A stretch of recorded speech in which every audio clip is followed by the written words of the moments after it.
Okay, so I'm about to tell you how you can get back at him by basically getting in his head and staying there forever. Because that petty shit, like sending long ass paragraphs and fucking his best friend, that doesn't work. Because he is going to feel like he was right for letting you go, because the person who was meant for him would not be a petty, immature bitch, okay? So what you need to do is basically become the one that got away. You need to become unavailable to him. You need to follow the 90-day rule, all right? You need to glow up. This sounds like some self-love bullshit, but the thing is that a guy's hardest emotions are sadness, guilt, and regret, because they find it very difficult to deal with. And when you're unavailable to him and you're not putting up with his fucking bullshit and you're becoming a better person without him, he's going to be filled with so much regret. It's literally going to consume him. He's going to put you on a pedestal. Every girl that comes after you, he's going to compare them to you. Him feeling like fucking up with you was the worst mistake he could have ever made. It's the most painful thing you could ever do to him. Story time. My boyfriend and I bought a very old house. He was in charge of bringing in all the furniture and doing the heavy lifting while I was on wallpaper removal duty. The previous owner had papered every wall and ceiling. Removing it took ages, but was oddly satisfying, kind of like peeling skin when you get sunburnt. I started peeling the paper away and discovered that under a corner section of paper in every room was a person's name and a date. Curiosity got the better of me, and one night I googled the names. I discovered that the person was actually a missing person, and the missing date matched the date under the wallpaper.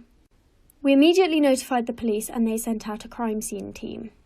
After looking around a bit, they came up to me and said, "Where's the wallpaper you removed from the walls?" Turns out, it wasn't wallpaper. I'm done. Story time. So just when I thought dating couldn't get any worse, surprise, it did. I went on this date. It was like a FaceTime date the other night with this guy, and it was going okay at first. It was a little bit awkward, but it was fine. Pretty soon into the date, he asked me what my type was. And I said, well, I don't really have a type. Like, you know, all my exes are pretty different, which is true. And then I asked him what his type was. He looked me straight in the eyes and said to me, well, normally I go for really strong, motivated, and independent women, but they're all pretty heartless, so I'm trying something different. Excuse me, bitch? My brother used to be obsessed with Call of Duty, COD 4, when he was like 12 years old. He had the headset and everything. And I don't know if you guys have ever heard someone play COD 4, but it kind of sounds like this. Get him. Get that mother. Go now. Yeah. You missed the fucking guy. God. So it's a super wholesome game, but to annoy my brother, I used to sit next to him and watch him while he played. And one day he was playing with someone who had the username Little Pickle. And at the time I was 10 years old and I really liked that username. I thought it was cute. So I changed all my usernames, AOL, email, Club Penguin, to Little Pickle. And then somehow my dad found out that I did that. And he thought Little Pickle was a really cute name too, so he started calling me that. And my brother for some reason didn't realize or didn't know. But my dad kept calling me Little Pickle for years, and then it caught on, so my friends started calling me Little Pickle. When I graduated college, my parents made a sign that said, "Congratulations, Little Pickle." Then one day last year, my brother was like, "It's weird that people call you Little Pickle." And I was like, why is it weird? He was like, I remember there used to be this super creepy kid on COD 4 who only ever talked about his penis, and he called it his little pickle. All he talked about was his dick. So now I'm 25 and people still call me Little Pickle. Meanwhile, there's some sketchy video gamer out there also calling his penis a little pickle, So when I was a sophomore in high school, I had this teacher who would only let the students in her class use the restroom one time per semester. Well, one day I raised my hand and I was like, "Excuse me," I don't remember her name, "can I please use the restroom?" And she was like, "No, you can't, because you've already used the restroom in my class this semester." Well, excuse me, you can't dictate my bladder. So I'm like all frustrated, and I started secretly texting my mom because I wasn't allowed to use my phone in class. And I was like, "Mom, I'm sitting in class right now. My teacher won't let me use the restroom." And she was like, "I'll take care of it for you." And I was like, okay. So like 5 minutes goes by, and all of a sudden my teacher's phone starts ringing. And she walks up to it and answers it, and she's like, "Hello?" "Yeah. Okay, thank you." And then she walks up to me like so angry, and she like slams the pass on my desk, and she was like, "Since you have to go that bad." And I was like, "Yeah, I really do, thanks." And I got up and left. I didn't even have to go to the bathroom. It was just the principle of it. I just roamed the halls. I was ringing up a dad and son, and the first thing I noticed about them is they were both wearing t-shirts with fish on them, so I knew they were probably used to catching shit, and I was definitely not about to let them catch an attitude. So the dad stopped me as I was ringing things up and he said, whoa, whoa, whoa, that's supposed to be on sale. And I was like, oh, okay, just let me rescan it. And so I rescanned it and the price was just like my weight. It just wasn't getting any lower. So I looked at him and I was like, this price is stagnant. And he was like, okay, we'll get someone else over here. So my coworker came over and she scanned the item and manually entered the item number and the price just wasn't moving.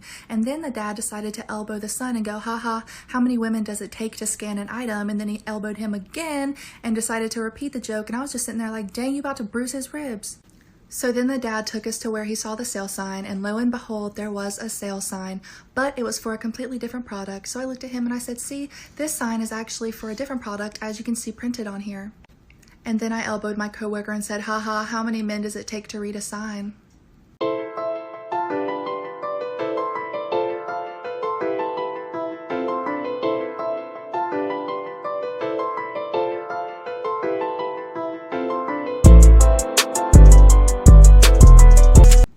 My daughter Savannah is the CEO of faking illness to get out of school. So when she does not feel like being there, she will go to the nurse's office and complain to them that she is really not feeling good so that they call me and I have to go get her. Well, one day after this happens, I walk into the administrative office and everybody is really concerned because Savannah is sitting in a chair like so dramatically like, hi, Mom. And like when I saw her, I burst out laughing. I was like, oh my God, are you okay? And everybody looked at me like I was some really bad mom. Like, oh my God, why aren't you more concerned? But as we were walking out, she was walking really slow and actually didn't look good. So even I was a little concerned. I was like, oh my God, honey, are you okay? Until we got to the car when Savannah looks at me and goes, you know what, Mom? I feel better now. And I was like, Savannah, are you serious? And she's like, Mom, do you maybe want to go to Starbucks and have like a girls' day? And I was like, honey, what kind of question is that? You know I do. This girl literally lived a nightmare. A 17-year-old girl was watching TV late at night when her motion detector lights in her driveway suddenly went on. She assumed it was just an animal, so she got up, drew the blinds, and went back to watching TV. Then a little bit later, it happened again. Before she could even react, she looks over and clearly makes out a silhouette of a person right behind the blinds who starts banging aggressively on the window. The girl stands up and goes, I'm gonna call the cops!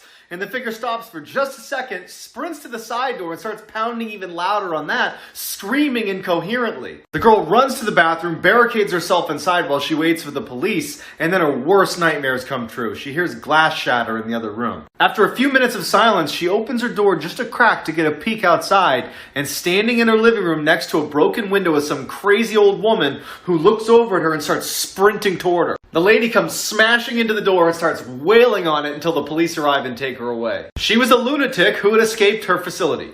Story time of the most dirtiest college roommate ever. By the way, we're calling her Jessie. So I moved in before Jessie and I get settled and decorate.